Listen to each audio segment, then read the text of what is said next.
no research had told me about that. So I was like, what's this? Like, why is this not working? I went to lactation class. I did everything. Boundaries has been awkward, but worth it. When they put her on my stomach, it was just like, oh my God, this is mine. Like, I really grew this baby. Every aspect of it is like I'm becoming a different version of myself along this journey too.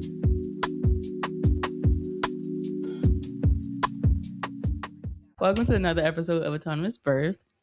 Today I am joined by Ashley. I met Ashley, or I was introduced to Ashley, I guess, at a conference at my church, a women's conference, where she shared about how we can, I don't know the word I'm looking for, but like eat, not easy ways, but the small change, the small habits that we can make to be healthier. It was not that long of a workshop. What we got was great. I wanted more, but we only had so much time. Yeah. So I wanted to bring her on to, of course, discuss her motherhood journey, but also to share some nuggets with us about how we can prioritize ourselves in a sense while also having to deal with I don't like that. Navigate motherhood. Mm-hmm. So Ashley, if you could introduce yourself, a little bit about yourself, a little bit about your business, and share something about yourself that does not revolve around motherhood. Oh, okay. Hopefully that will come to me. All right. My name is Ashley Carter. I am a health coach and personal trainer. I've been in this industry for 10 plus years. Don't plan on stopping anytime soon. I currently am, my current venture is developing a fitness app for moms called Mom in Motion. And the premise of the app is just to help moms engage in movement in ways that's non-traditional, mood based, and also energy based and time based, right? So it's really going to consider the energy that the user has that moment and the time that they have, because as a mother, your days and times are unpredictable, and so to have an app that really considers all of that and gives you advice and suggestions on how to move your body that day, that's what the app is going to do. And one thing about me that does not revolve around motherhood. That's a good question. I like to stump you like out there. I know. I just had to.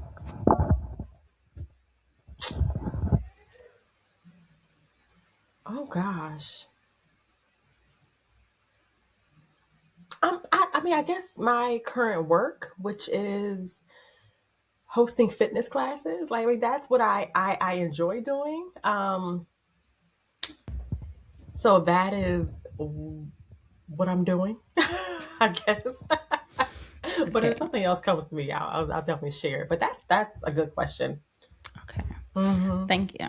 I like how you said like mood based and then energy based, because sometimes I just ain't got it. I want to sit on this couch and relax and not do anything, but I know I should get up and do something, but I don't feel like it. So I know that's not the answer, but right. But you know what too though, a lot of what I do, and it's just to help people realize how beneficial moving your body is. A lot of people think of it as a second thought, or don't understand that moving your body can help you if you're feeling tired, or if you have low energy, or if whatever. Moving your body can help with that. So just helping people check the box, right? In terms of your health or fitness goal, but also letting you know that it's okay if you do something small, right? Because not every day you're going to have the same energy or motivation. It's going to be high some days, it's going to be low or next to none on other days, So just helping people find small ways to still move and still check the box. At the conference, you told people, well, us, Yeah. to it was two things. You said park further away. I think that was one of Oh them. yeah. Uh-huh. I was until it started getting cold. Oh, I And know. then to do what's it called? Hill raises. When you brushing your teeth. Yes, yes. And so that's another thing, helping people kind of reframe their mindset around fitness or movement, and helping people find creative ways to move their body, right? So if a person is like the thought of carving out a set amount of time to work out is like daunting, then let's find other ways to move, And so, yeah, I did mention parking farther away from an entrance, so you can get more, steps in. Or while you're brushing your teeth for those 2 minutes, do squats or calf raises or something like, that. And even if you're, out, instead of taking like the elevator, can you take stairs, So just finding ways to move more in your life. Okay, sorry, tangent. All right, so to start, how did you feel when you learned that you were pregnant? How did I feel?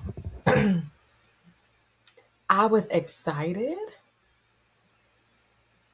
Actually, you know what? Because the the moment that I found out, because I woke up and realized that my period was a couple days late, so I took a test and that thing said positive. I was like, okay. So, and honestly, it was something that was not planned for us, but we were prepared for it. You know what I mean? So honestly, I had no, it just wasn't on my mind that, that would, happen, but it became a fast reality when I realized that my period was, late. And I was like, let me just take this test. But, when I first found out, honestly, I don't think I really felt any type of way. But then I guess as the day went on and the days went on, and it really started to sink in that I am pregnant, then we started to feel excited. And definitely it became more real as I'm going through the symptoms of like morning sickness, So when that hit and I still wasn't, showing yet, but the, morning sickness, I was like, okay, this is real. So yeah, definitely started to get excited. And so, if you had a vision, did your pregnancy go how you envisioned? Mm, that's so I didn't have any vision. Um, and I feel like that is how I am in a lot of areas in my life. Like if I haven't gone through something yet, I don't put too much, I don't know, kind of like thought or stake into how I want it to go, because it might not go that way and I don't want to get like disappointed. So I just ride along for the journey and I see it through, and that's that. You know what I mean? Um but as I was doing research, when I first found out that I was pregnant, um one thing that I did know that I did not want a natural birth. I knew I didn't want that because I didn't want to deal with the pain. But there were times as I'm doing my research, I'm like, okay, maybe that is a route to think about. Um,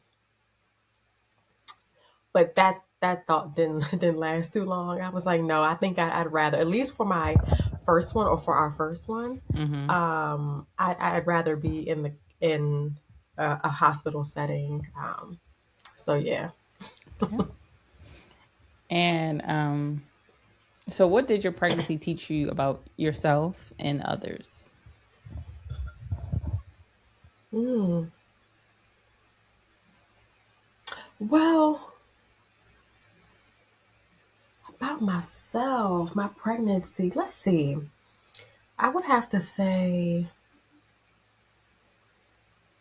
well, first of all, it really opened my eyes to how amazing this process is, like this Mm-hmm. cycle of life is. Like, it's amazing, and of Yeah. course, I've seen, you see people pregnant, but I've never been pregnant at that time. And so, I mean, yeah, just seeing them, I'm like, all right, that's a pregnant person, Yeah. but to actually live it and for it to happen to you, it just made me realize like how amazing our, bodies are. Um, and yeah, and but about others, I don't know. I don't know if I can really answer that. Now, I think it would be easier for me to answer that in terms of motherhood, actually being a mother, but Okay. the process of being pregnant, I Mm-hmm. don't know how to answer that. Okay. I follow. Okay. Excuse me. And I know you mentioned that you were more like you didn't envision, you kind of go with the flow. But Hmm. was there anything that you did during your pregnancy to prepare for motherhood? Hmm. And what did that look like? Definitely. So that was making sure that I exercised, and I think honestly I didn't have a choice because I was still teaching fitness classes, Mm-hmm. so I had to move my body. But little did I know that that would be so helpful for my morning sickness. Mm. There were days where I just was tired and I was sick and I did not want to get up, but I had to get up. And so a few minutes into exercising, morning sickness was gone and it was amazing. So I was like, so yeah, moving my body, like that was a not a no brainer, but a Mm-hmm. non-negotiable, Mm-hmm. non-negotiable. I never heard that before about like it taking away morning sickness. I had no clue, but Mm-hmm. it helped me. So that's what I tell people now. I'm like, look, and maybe it's because, you're taking your mind off of it, or it really truly is some chemical releases in your brain that's helping the morning sickness, Mm-hmm. but yeah, Okay. You learn something that new really every day. helped. Yeah. I feel like I say that every episode because I literally learn something new every time. Yes. All right. Yes. So, what was your favorite part of your pregnancy and what was the biggest shock in your pregnancy? Mm. My favorite part was definitely when I began to show. Mm-hmm. Um, when I began to show, and the first time I felt like the little flutters, like him moving around, that was like, it's, yeah, it's amazing. I don't know what other word to say it, to describe it. Um, but that was one of my favorite parts. And then also, um, going, like each time I had a doctor's appointment, going in there, seeing him on the ultrasound, Mm-hmm. so that was definitely a highlight. And a shock. Well, during my pregnancy, it turns out that I had like a flare up of eczema, and I never really had any skin issues. Like I remember I had like this rough patch on my torso when I was like a teen, but that was like my only skin issue. I never really had anything crazy going on. And then one day, my skin was so itchy.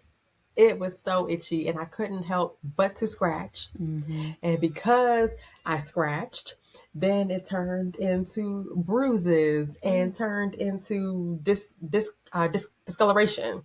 Mm-hmm. Discoloration. So yeah, that was a shock to be going through that. And I don't even know how long it was. Maybe it was about a couple of months, but just going through that period, it was uncomfortable.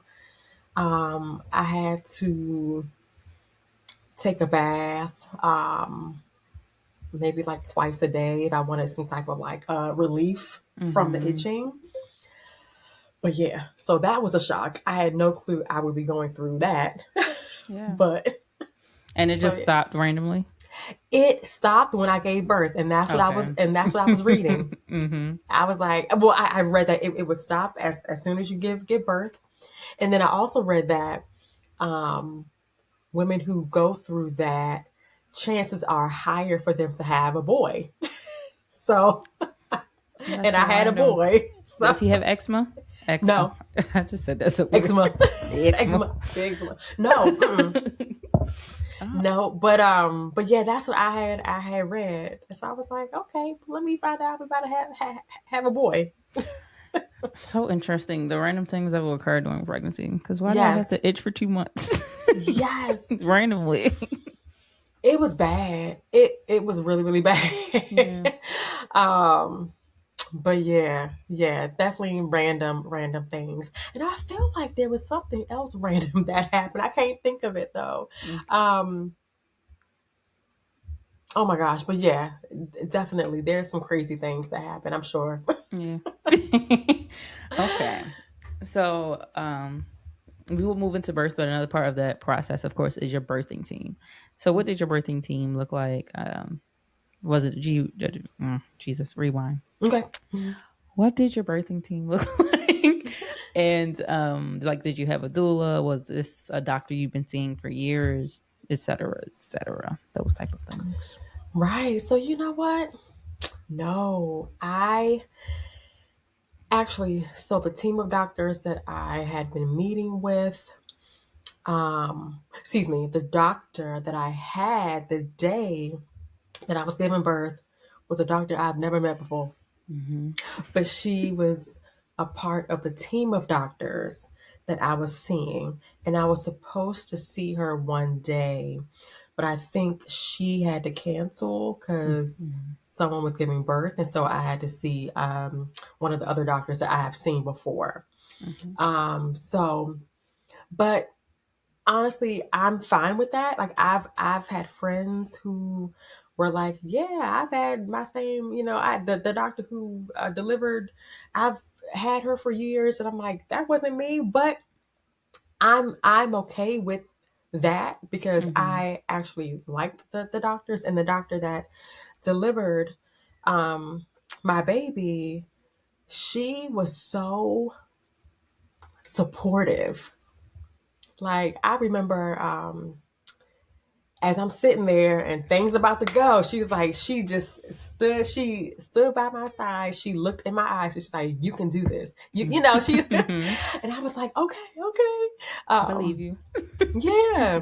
So no, so I'm happy with that. But no, I did have, like I said, a team of doctors, that I saw throughout my pregnancy. Mm-hmm. Um, And I mean, that was it. My, fiance, of course, as I was writing down, what is it called? I don't know, like just writing down things that I wanted to, happen in case I wasn't Mm-hmm.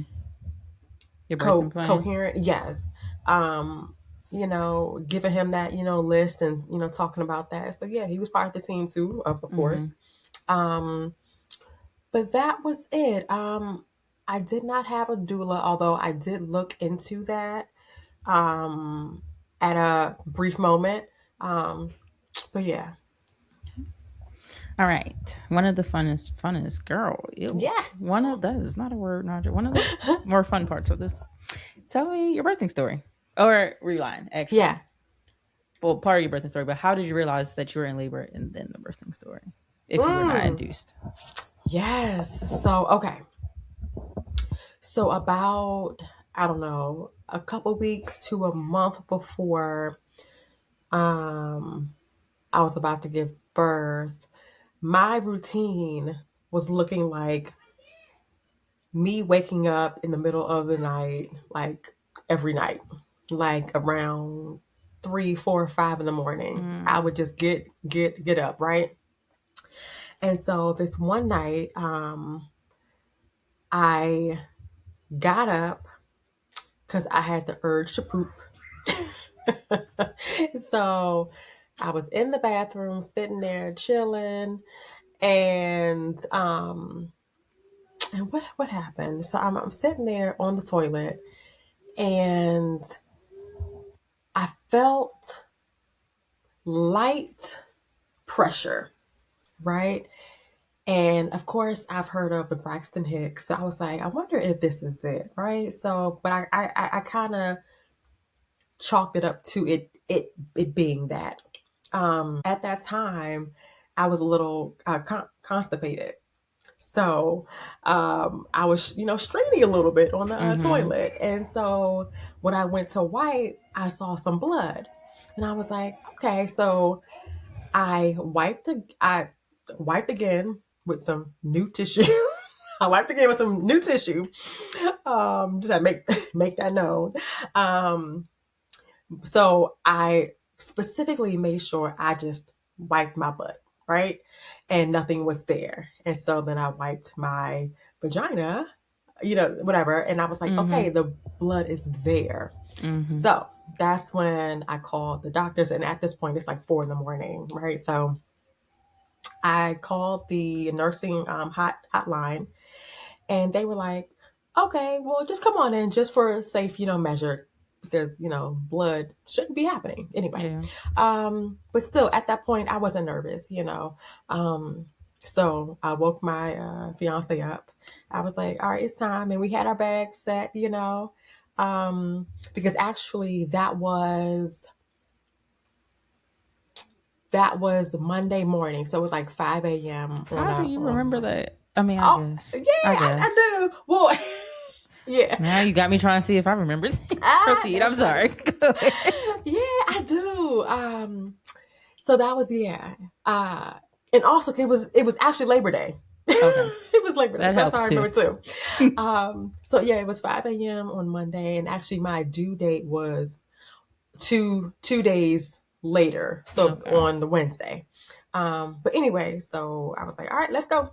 So we hopped in the car, went on, get to the hospital about 5:30, and they check us in, and oh, this is the part that I did not like. When those nurses check you to see if you're dilated, no. Never again. 0 out of 10. Like 0 out of 10. That thing, it hurts so bad. It hurts so bad. And even actually, that I think back, like a few weeks before, like at one of my previous appointments, one of that nurse, she was like, yeah, do you just want to, do you just want me to, I don't know, check something? And I was like, all right. And so I I lay down, and I don't know what she touched, but it hurt. And she was trying to tell me that, I didn't even like touch anything. I'm like, whatever Man. you touched, it hurt. Yeah. So no, I am good. So she was like, all right.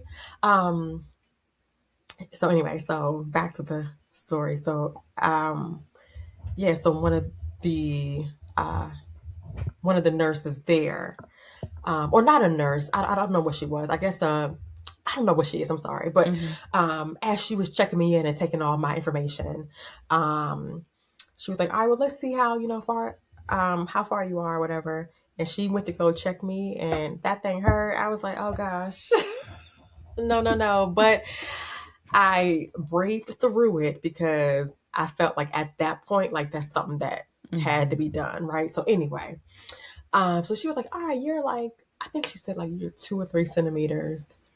And I was like, all right. So she was like, well, you got some time. You probably have time. Do you want to go home and come on back? And I was like, no, I'd rather stay here because honestly, one of my biggest fears is not making it to the hospital in time, and I had to do a natural birth. That's one of my biggest fears because I did not want that because I just didn't want to deal with the pain. Yeah. So I was like, nope, we'll stay here. Because like I said, we arrived at the hospital like about 5:30, and I was like, just my luck, things start to pick up, and now it's rush hour traffic, and I can't get to you. Dancing in the car. Yeah. So so I end up staying there, and so let me see, and about 9 p.m. things were a go. That's only 4 hours, so that's not bad. Wait, you said PM? No, p.m. Yeah, that's Yes, it not was bad like at all. 12. Oh, So I'm yeah. tripping. Okay, I follow now. But yeah, but like also that like process, like I feel like I didn't start having serious contractions probably until like the afternoon. And so when they started to pick up, I was like, oh, this is serious. This hurts. And so they were giving me medication or whatever. And when I decided to get the epidural,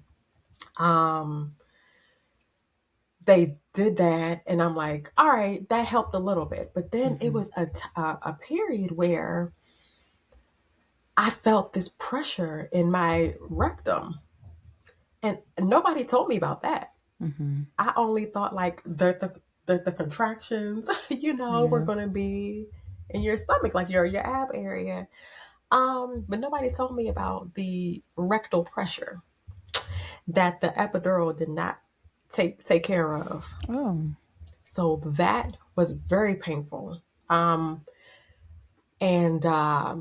so yeah. And so they No. Go. oh. And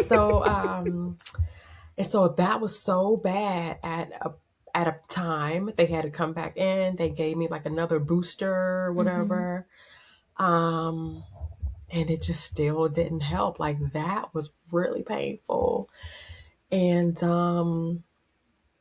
but the one thing honestly I did not like was, I mean, now, first of all, the hospital staff were amazing. They were amazing. I was there for like 2 shifts. So, some nurses were leaving out and new ones coming in, but when they left and new ones came in, they let me know. Yeah. But like I said, everyone was amazing. But the one thing I did not like is that one of the nurses, she was like, all right, well, when it will be time to push when you feel like you have to poop and you can't hold it any longer. I was like, all right. I took that in. But as I'm sitting here feeling the pain, I realized that I think my pain threshold is pretty high because I have dealt with serious cramps for the majority of my life, like debilitating cramps that medication most of the time, like the over the counter pills, don't help. So I had to go to the ER many times to get something stronger.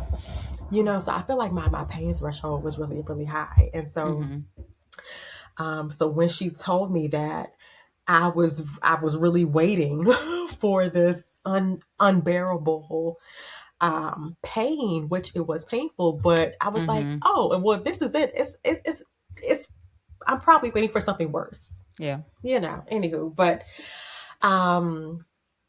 so yeah,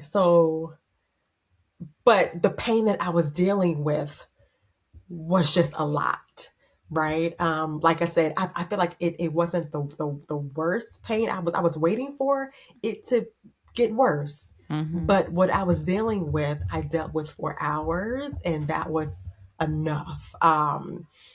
And so I have there one was question. yeah. I'm so sorry. I don't know why I raised my hand. Are you saying like you had the rectal pressure for hours? Yeah. Oh Jesus. Okay, proceed. Sorry. I just needed that clarification. It was a long time, and honestly, since then I haven't even looked up I don't know what that might have been like. I mean, could it have been how the baby was, sitting, or I have no clue. Just my anatomy, I have no clue. I haven't even looked it up, honestly, since I gave birth. Um, but, um, but yeah, I was just dealing with that pain for a long time, and so I started to cry. And so one of the nurses came in, and she was like, "What's happening?" And I was like, it just hurts, And so she was like, "All right, well, let's just check you to see what's happening." But the doctor who delivered me came in, and she was like, "All right, let's just check you." And she checked me, and she was like, "All right, y'all, let's go." Like it was it was quick. Um, which, and I'll mention this too once I finish. But anyway, so she checked me. She was like, "All right, let's go." So everybody quickly got over to me and got set up. And that was like about 9 something. I pushed maybe about 4 times and he was out. Um, now, when they put him on me, I noticed that his lips was blue. His lips were blue. I was like, okay. So they had to rush him away. And they couldn't even let Rick, my fiance, cut the cord because they was like, all right, we got to get him over here. So got him over there. Was doing what they needed to do, but there was a moment, and I don't even know how much time went by, but there was a moment when it like clicked. I was like, why isn't he crying? And like I said, I don't know how much time had lapsed. It might have just been seconds, but it seemed like longer than it should have been. And I was like, why isn't he crying? And then I heard him. So I was like, all right, whew. Um, but yeah, and this is another thing I haven't even looked up since I gave birth. But I was like, but I wonder if, you know, um, you know, I wonder if it was a rush for me to push because he was in the birth canal. I have no clue.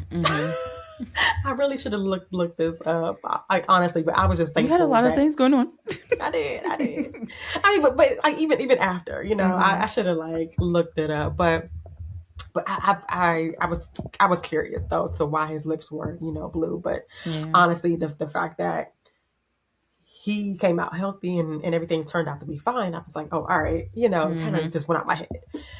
But anyway, but yeah, it was, like I said, a pretty quick delivery. I pushed about 4 times, and yeah. Okay. Thank you for sharing that. Yeah.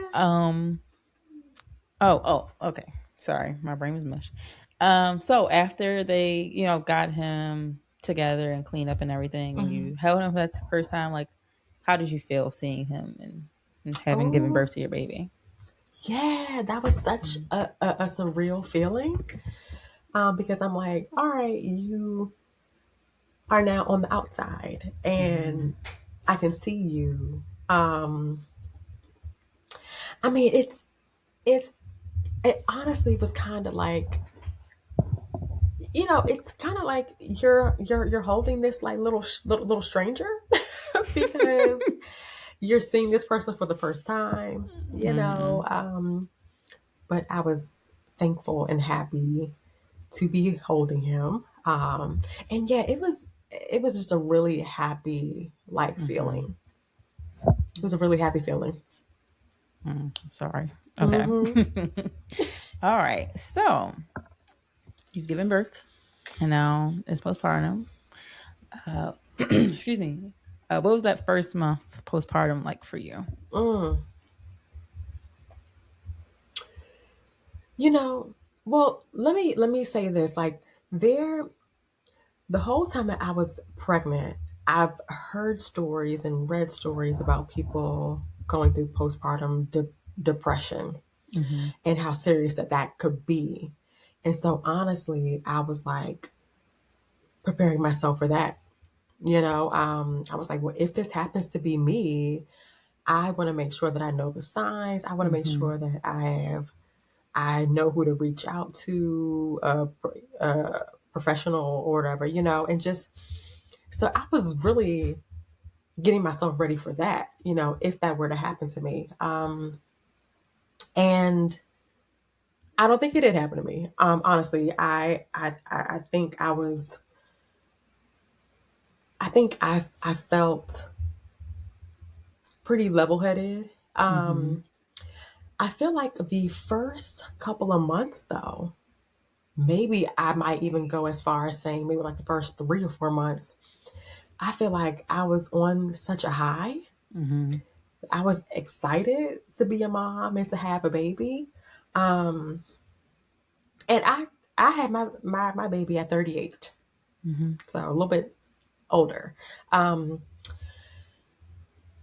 but I was just so happy and excited that I feel like the tiredness didn't get didn't get to me. Mm-hmm. It might have been around month 5 or 6, 5 and 6, until we moved him to his crib. Mm-hmm. Um, that the sleep got to me. There were times where we dreaded to go to bed because we knew that we would be up an hour or two later. Mm-hmm. Like Yeah. zombies.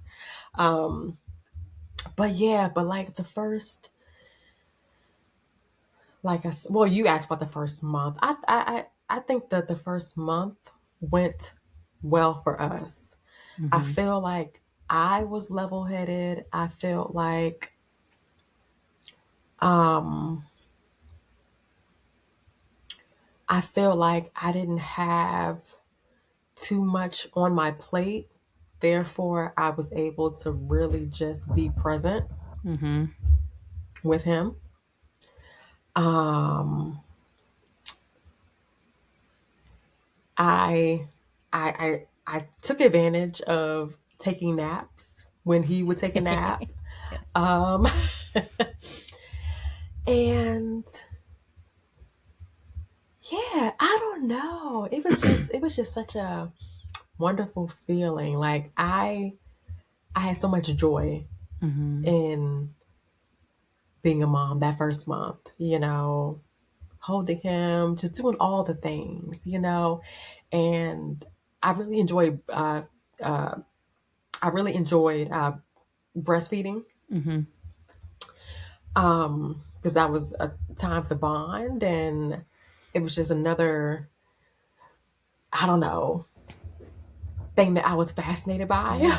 I was about to say Just it's a like, beautiful thing. yeah, like our bodies are doing this, Yeah. so it was amazing. Um, so yeah.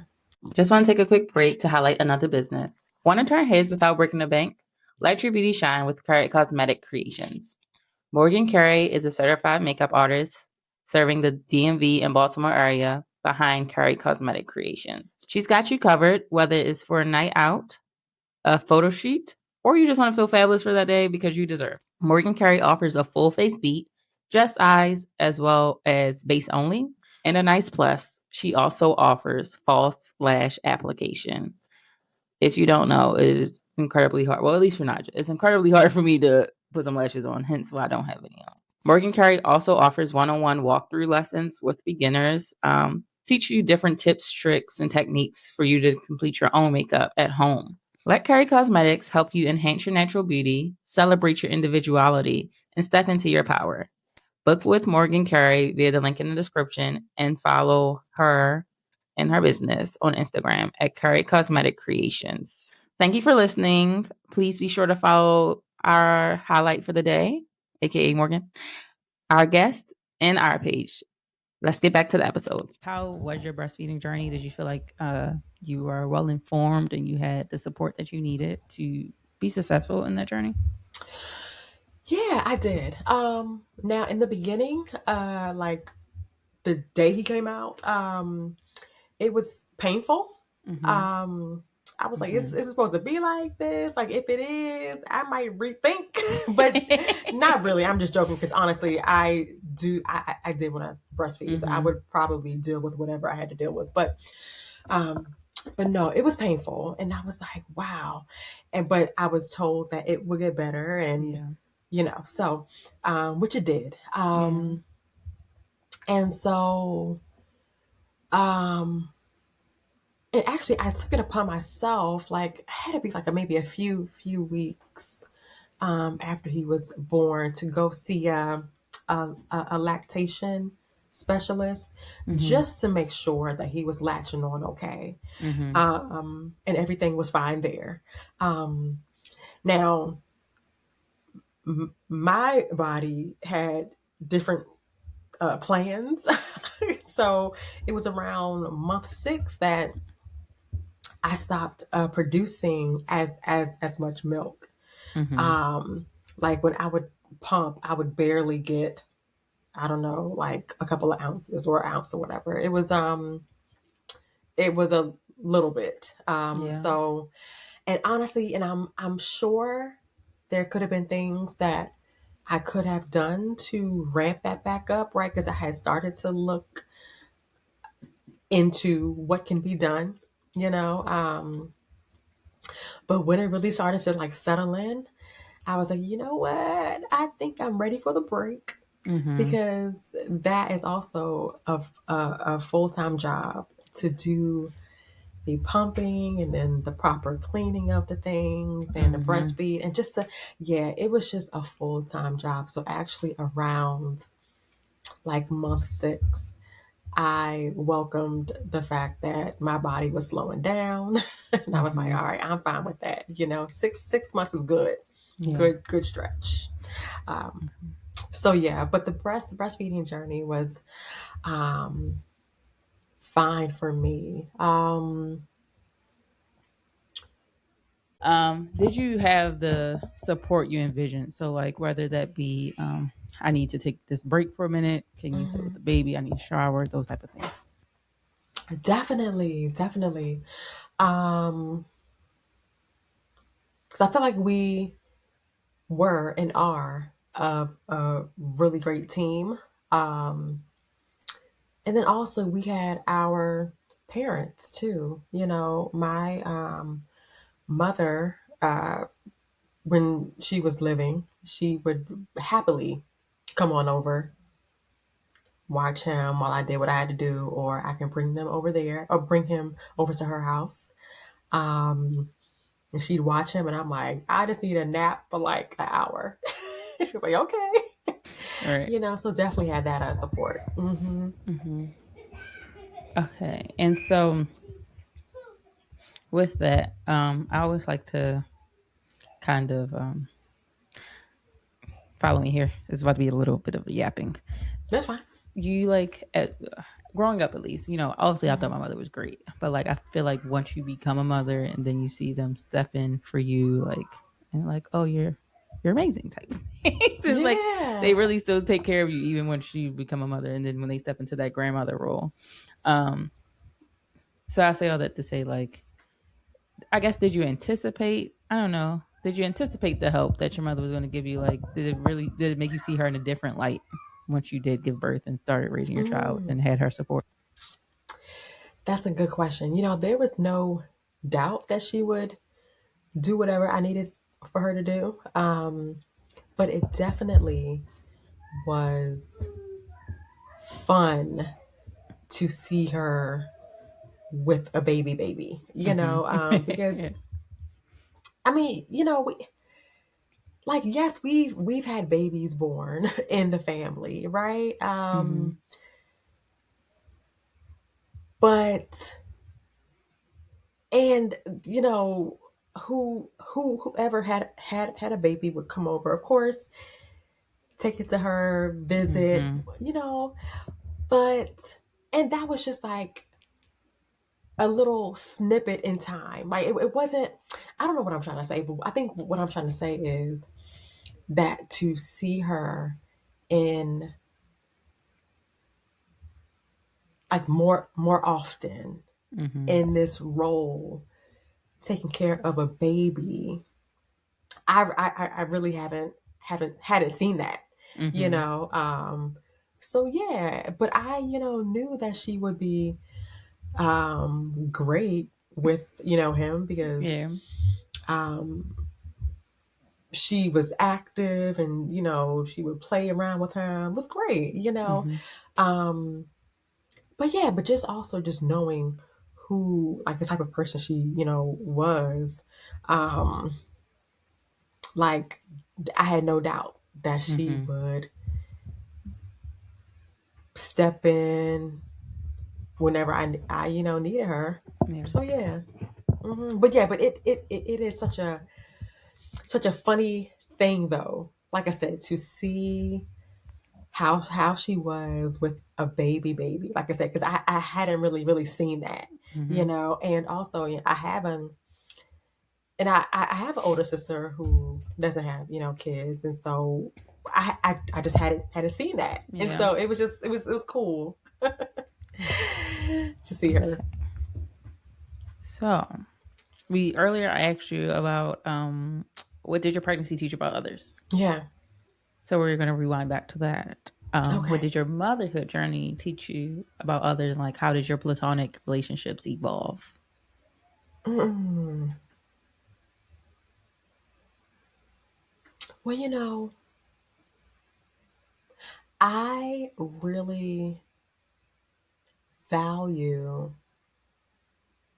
the kind of sisterhood that comes about amongst moms, Mm-hmm. because we all get it, and we all know that we need a village. And I understand that now to the fullest. I Mm-hmm. didn't know, but now I understand, that we need support. And I'm so grateful that, you know, we we are in an area where our our parents lived, close. So Mm-hmm. that was really, really helpful. Um, but yeah, just teaching what it taught me about others. Definitely just um, I don't know, like, people are just really willing to help, Mm-hmm. and like I said, I didn't really realize that, beforehand. And also, and what it taught myself about me, or what it taught me about myself, um, is for me how to be a better support system to the moms in my life. Mm-hmm. um, because now I understand it. you Mm-hmm. know we need that support. We need a moment to get out the house if we want, or, like, yeah, so just to be there Yeah. for the other moms in my life. Now I'm understanding it. Mm-hmm. So just to be a better person in that regard. Yeah. I think that's a big thing because, like you Mhm. said, you don't know until you've gone through it. Yeah. And then it's like, Dag, I could have been there for you more when Right. you had your kids. Yeah. Obviously, we can't go back, but it just would have been nice. I know. How did your relationship with your partner evolve through your motherhood journey? Hmm. Well, definitely, seeing him step into this role, something that's new for the both of us, but Mm-hmm. he's just a natural, so that was really nice to see. And and I've heard stories of partners Mm-hmm. getting, like, jealous and things like that, Yeah. because the how much focus and attention is on the baby. But I never once felt that, and I'm grateful for that. Mm-hmm. Um, and yeah, like, just stepping into both of us stepping into this role, definitely seeing him um, in this new role, and how well he's doing with it, is definitely a perk, Mm-hmm. a highlight. Yeah. Yeah. Okay. And I know you mentioned earlier in the call, what am I talking about? Yeah. Earlier, you mentioned that you were 38 when you had your son. Mm-hmm. So like just a little bit, basically, I think we I don't know if you. I think I'm a millennial. I'm a millennial. I'm a young millennial, but I'm a Mm-hmm. millennial. I think we have been good about, people having children later in life, establishing themselves a bit before having kids. Mm-hmm. But like through your life, did you feel any pressure from outside forces or external people, like that you should be starting a family or things along those lines? And if so, like how did that make you feel, and how did it impact your decision to have a child? Right. I hadn't felt that pressure. Good. I mean, I can count on one hand how many times I've been asked, Mm-hmm. like, oh, are you gonna have kids? Um, I remember my mom asked me once. She was like, well, do you want kids? So that was that question, and I appreciate that question, Mm-hmm. or how it was posed versus saying it some other type of way, like, oh, why you Yeah. ain't got no kids yet, or whatever, like Yeah. how people can be. So, but no, I appreciate how that question was asked, Mm-hmm. because I gave an honest answer, and I didn't feel what's the word? I didn't feel, Judged? huh? Judged? Yeah, judged or pressured. Yes, Mm-hmm. yes.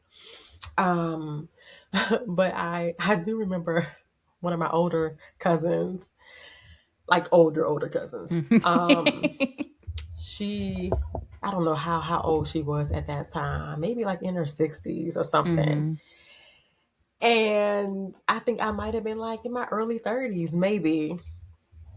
And she was like, "Oh, girl, you ain't gonna have no kids. You gonna you gonna become a what she say, a cat and dog mom like me." And I was like, It's the like me part. because Like, that was okay. her. She had Mm-hmm. cats and dogs, and she's like, Both "Oh, of girl, them. you about to be?" I'm like, excuse me, I'm still young." Like, I have time, actually. Right? How dare you? Anyway, so, but and I'm sure a few other people have asked me, but like I said, I can count Mm-hmm. on one hand how many people ask me, um and I'm grateful for that as well, because I Yeah. definitely know that there are some people, parents, that be like, so when you gonna give me some Mm-hmm. grandbabies? And I'm like, that is not the way to do it. And it's a selfish, like, It's so, I mean, yes. to an extent, parenthood is selfish Yeah. in itself because kids don't ask to be here. But it's like, people don't have to have kids. That's not everybody's Right. dream. Like, Exactly. And that's and then how I when you felt. have kids and you still expect people to have kids, that's crazy to me because Right. you know the That's right. struggle. like you can't expect that of everyone. Yes.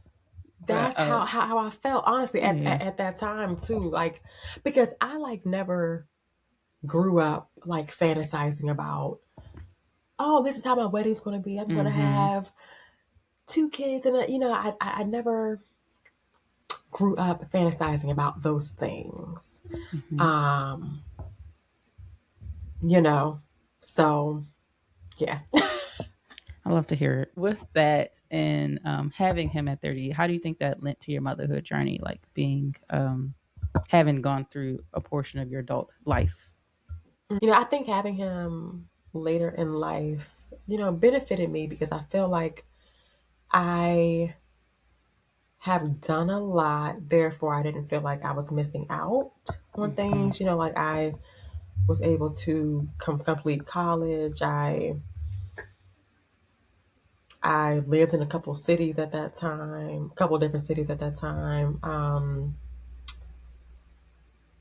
I felt like I was on the verge of settling down anyway. You know what I mean? And Mm-hmm. so, and I felt stable. We felt stable. I also felt like I learned more about me and and like what I wanted to teach my kid if I, Mm-hmm. if I were to have one. Oh. So yeah, so just I guess being a more stable person financially, but also mentally, and just being more mature, and just yeah. So having him later in life definitely, um, I think that benefited me. But honestly, that's just how the cookie crumbled. Mm-hmm. You know what I mean? But like, let's say if I were to have him like in like my early to like my early 30s, I honestly think that I probably would have felt the same way. Mm-hmm. Um, yeah, and but I'm thinking like back if I had him like any earlier, I think that it it would have been a struggle Mm-hmm. because I was nowhere near as stable as I was when I had him, and I had that and I had that freedom. Mm-hmm.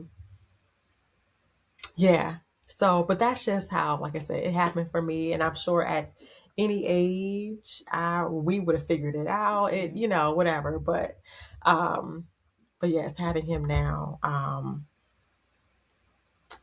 definitely was a benefit. Like I said, Mm-hmm. stable money wise, stable mentally, but mature. Yeah. So, hmm Kind of want to like segue, not segue, yeah. but move into the fitness and Oh yeah. everything. Okay. But kind of this one is about you. I know prior to giving birth, you were training. So how was it coming back to the scene after having a baby and like managing work as well as being a mother now? Mm. Yes. Great question, because when I came back, because when I had him, I was working as a health coach. And so when I came back after 12 weeks, the schedule and the structure of that role was not conducive to Mm-hmm. the life that I needed, or Mm-hmm. the schedule that I needed at that time. Um, I barely had time to go to the bathroom. I barely had time to take pump breaks, like, so Mm-hmm. that schedule was not working for me. Now, honestly, when he was little and that age, it was actually fine, because like I said, I was a health coach, and so I oftentimes had to meet my clients on a video. And Mm-hmm. so he was that little where I could have him in my lap and you wouldn't even see him. I could be feeding him and you wouldn't even see him. Mm-hmm. So that was fine. But as he begins to get a little older, get a little bit more vocal, get a little bit more Mm-hmm. squirmy, that was a challenge. So I end up leaving that position because it just wasn't, like I said, it just didn't work with the lifestyle. And so, um, And so, yeah, so at that time, actually, I was unemployed for, ooh, how long was I unemployed for? Maybe like a year and a half. But that's the choice that I made. Mm-hmm. Um, so yeah, and grateful that I was able to do that. Yeah. Um, and what was the second part of your question? Just coming back to work, Oh, or coming back to fitness. oh. Yes. It was kind of just like you answered though. Like, what was how was it managing the two, like Oh, right. Yeah, yeah, motherhood yeah. as well as, Just work and just, yes, yeah. okay. Yeah, yeah, yeah. Okay. So yeah, so that was what I was doing. I was just I had my role as a health coach, Mm-hmm. um and I was still taking a break from teaching fitness classes. Um but when I left my role as a health coach, yeah, I still taught fitness classes, and that worked out for me, right? Because I was doing them virtually. Okay. And so still, even like I said, when he was that age, I can put him in his little crib or bassinet and he'll be fine. I can put him on the floor with me, he'll be fine. Mm-hmm. But it wasn't until he started, like I said, to get a little older and crawling, and he would come over and move the camera. I'm like, okay. So yeah, things had to so I just had to readjust in terms of how I was doing my fitness classes. Like, because now I had to count on my partner more. I said, okay, you know what? Mm-hmm. I'm about to be up here doing my class. I can't have him up here like I used to, whatever. So anyway, Yeah. but it was an adjustment. Um, but it worked out. And so I feel like I may have, you know, partially and not answered it for you, but we talked about things you talked about at the conference. But Oh, the that's fine. question is, I'd be yapping. The question is, what would you say to mothers? Like, how do you, sorry, how am I wording this? I had the question in my head 2 seconds ago. Oh Lord. I hate when that happens. And I know the word I know intention what you was in mean. there. I know intention was in the question somewhere.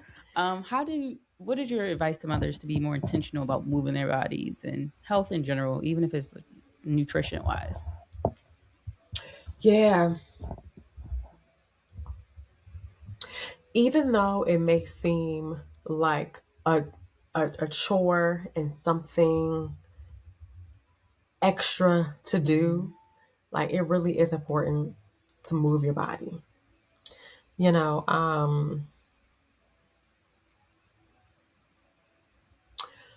moving your body and also making sure that you eat healthy or good for you foods Mm-hmm. is really important for your physical health and your mental health, right? Because when you focus on those things, focusing on what you need, whether it's self care or whatever, focusing on that, I truly believe makes you a better mother, a better partner, a better everything. Mm-hmm. Um, because moving your body really does, like if you really want to break down like the science of it, like when you exercise and move your body even just for 7 or 8 minutes, your brain releases chemicals that really start to make you feel better. Like if you are feeling, now I'm not saying this is going to be the cure for everybody or for every case, but if you're feeling kind of down, then move your body. Mm-hmm. If you're feeling sleepy, move your body. If you're feeling kind of like low energy, then move your body. Right. So, you know, I really feel like, those things, like I said, moving your body and eating good for you foods really can help you just be a better parent by way of making you more, patient. Mm-hmm. Also, it can make you more energetic to be able to keep up with your kids. Um, and just thinking about like the longevity part of it, you know, we don't do enough in intentional movement, and we don't eat as good as we should be eating, and so we are seeing the effects of that. We are seeing people having these health issues that can probably have been prevented, Mm-hmm. um, if they would have just took a little bit better care. But I also do know, I don't want to make it seem like, but I also do know that it's sometimes not that easy for folks. Yeah. But that's where I'm focusing my job on now, like really just trying to make it easy for people, just really breaking down that barrier to entry. Um, it doesn't have to be this grand gesture. Like it can really just be something small. And I actually was talking recently, just mentioning that if you have this, goal, if for some reason you don't have the energy or the time or whatever to do what you set out to do that day, then just shrink it down.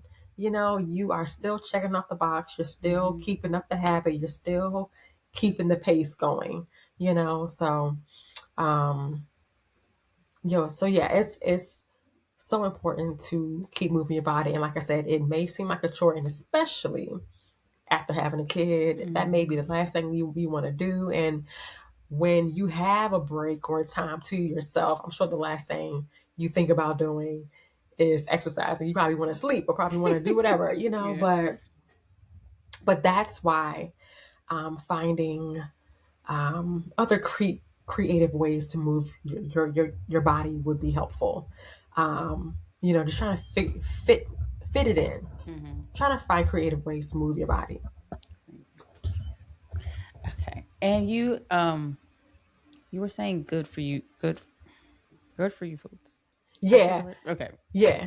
And I say that because I don't, because there is this thing between healthy and not healthy.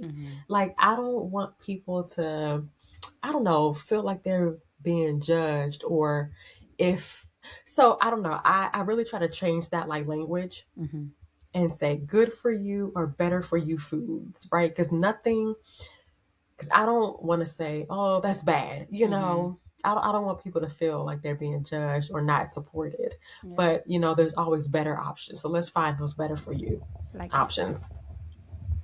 okay. So my rep questions. What has been the biggest lesson that you've learned in your motherhood journey that you are willing to share? The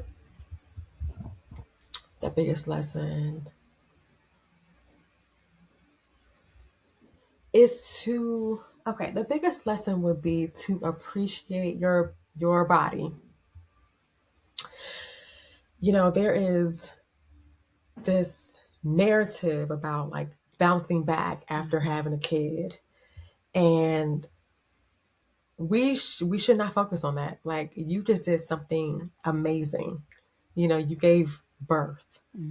You supported life. And so for many women, I got caught in that for a brief moment too, right? Trying to like looking at your body, looking at how it changed so much, and now you're feeling defeated or low self-esteem or things like that. And it's like, no, you just did something amazing. Yeah. So the biggest lesson I would have to say, is just to love your body. And I feel like because of motherhood, I began to love my body even more because I know what just happened. Yeah. I like to say I grew a baby from scratch because Yeah. you did. I mean, yeah. You made it from scratch. Right. Um, okay, so where can the listeners find you? I know you mentioned you working on the app as well. Where will be where blah blah blah blah. I'm gonna rewind and do that again. That's fine. Where can the listeners find you? And where will we be able to find the app once it is out? That's what I'm trying to Yes. say. Yeah. So on Instagram, I am at Ashley Healthy Habits on Instagram. And then for the app, I have a page for that also. It's Mom in Motion Method. But it's like underscores between each word. So that may be I put it in the a bit description. much. Okay. But yeah, but if it's easier, you can follow me at Ashley Healthy Habits on IG, and I do post about the Mom in Motion app that is coming. So yeah, so that's what I would say would be the best place to follow me. because as the app comes along, you will see it and you will have a chance um, to sign up Mm-hmm. to get the app. Okay. Well, thank you, Ashley, for coming on today. Sharing your jokes. Jesus Christ. Thank you, Ashley, for coming on today, sharing your story as well as your journey and some tips Thank from you. others. Um, because it is hard. I mean, to find a minute to exercise. I try to get them to do it with me, but then also like one time, one time I was doing crunches myself. Like, why are you down there? I was like, you know what? You might be right. Maybe I should do this when you're asleep.